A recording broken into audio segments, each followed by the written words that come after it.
Good morning, friends. Today, as we stride together into the shifting realities that shape our shared world, let's pause to reflect on the echoes of humanity, the complexities of diplomacy, the marvels and dangers of technology, and the unifying magic of sport, threads that together weave the tapestry of our time. In Gaza, after long months of desperate shortages that have left thousands teetering on the brink, the arrival of the first medical supplies offers a slender but vital ray of hope amid profound hardship. Yet let's not deceive ourselves.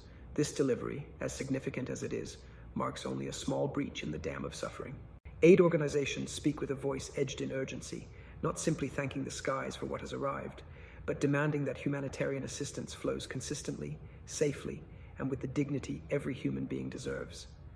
Far too long has aid been throttled by blockades and bureaucracy, transforming acts of mercy into perilous gambits. The tragedy in Gaza is a human one, people risking their lives to reach food and medicine, with reports of injuries and deaths near aid distribution points serving as harrowing reminders. These aren't numbers on a spreadsheet. They are lives caught in the punishing gears of conflict, underscoring the truth that delivering help without inflicting harm must remain our collective compass. Meanwhile, across the seas in Spain, world leaders gather beneath the weighty shadow of a staggering $4 trillion gap between our current commitments and the ambitious global development goals we profess to uphold. The absence of the United States looms large, a quiet yet resounding note of discord in a symphony that desperately needs harmony. This summit is more than ceremonial posturing. It is a crucible where nations must confront hard truths about poverty, inequality, crumbling infrastructure, and our collective climate future. Without decisive shared action, the promises of a brighter tomorrow risk dissolving into hollow echoes. The urgency coursing through the conference halls in Spain is not just economic, it's a moral reckoning, a reminder that in an interconnected world, indifference to the suffering of others corrodes the foundation of our shared humanity. Shifting our gaze to Asia, the Shanghai Cooperation Organization Summit has drawn India and China back to the table, their dialogue overshadowed by the ghosts of past border clashes. India's firm appeal for a lasting resolution speaks volumes of its yearning for peace and stability in a region too often rattled by saber rattling. Yet, as so often happens on the world stage, complexity reigns supreme. India's refusal to sign the summit's terrorism declaration highlights its insistence that counterterrorism remain uncompromised and unpoliticized. Here we glimpse the fragile dance of diplomacy, a choreography where steps toward cooperation are as likely to misstep into contention, and where every word weighs heavily against the promise of peace or the risk of renewed strife.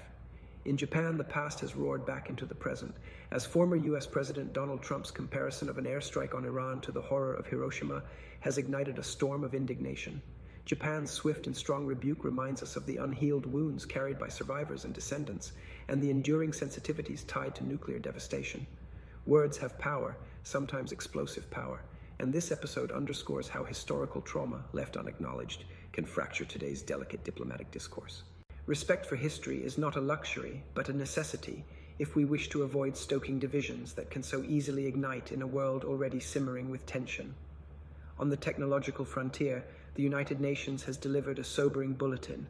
Artificial intelligence, dazzling in promise, casts a long shadow of peril. The threats are no longer the musings of science fiction. They are here and they are real. AI-fueled terrorism, cyber attacks that could paralyze nations, deepfakes that distort reality, and algorithms that could guide autonomous weapons with chilling efficiency. The UN's clarion call for global cooperation to erect ethical and practical safeguards is a reminder that our future will be defined by how wisely, or how recklessly, we wield the power of our own creations. Innovation must be tempered with foresight. Progress must march in step with principle. And now, to the grand stage where passion, precision, and exuberance intertwine, sport. The International Cricket Council has unveiled updates to power play rules for shortened T20 matches. A small tweak in appearance, but one with profound implications for a game cherished by millions. Such changes ripple across every boundary and crease, reshaping strategies and thrilling fans.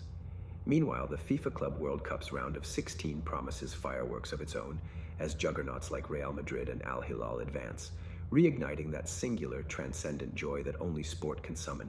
A joy that shrugs off borders and languages to remind us of our shared capacity for wonder and celebration.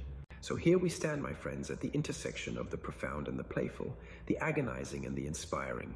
From the desperate calls for compassion in Gaza to the corridors of power in Spain and Shanghai, from the searing lessons of history still echoing in Japan to the digital frontiers that both beckon and threaten, and finally to the arenas where athleticism turns into artistry, we are witnesses to a world alive with complexity, challenge, and hope. May we carry forward not just the facts, but the wisdom and empathy these stories demand of us. Thank you for sharing this moment with me. If today's reflection stirred your thoughts or opened your eyes, do like, comment, and subscribe. Your voice enriches this conversation. For those hungry to dive deeper, the description awaits with links and details.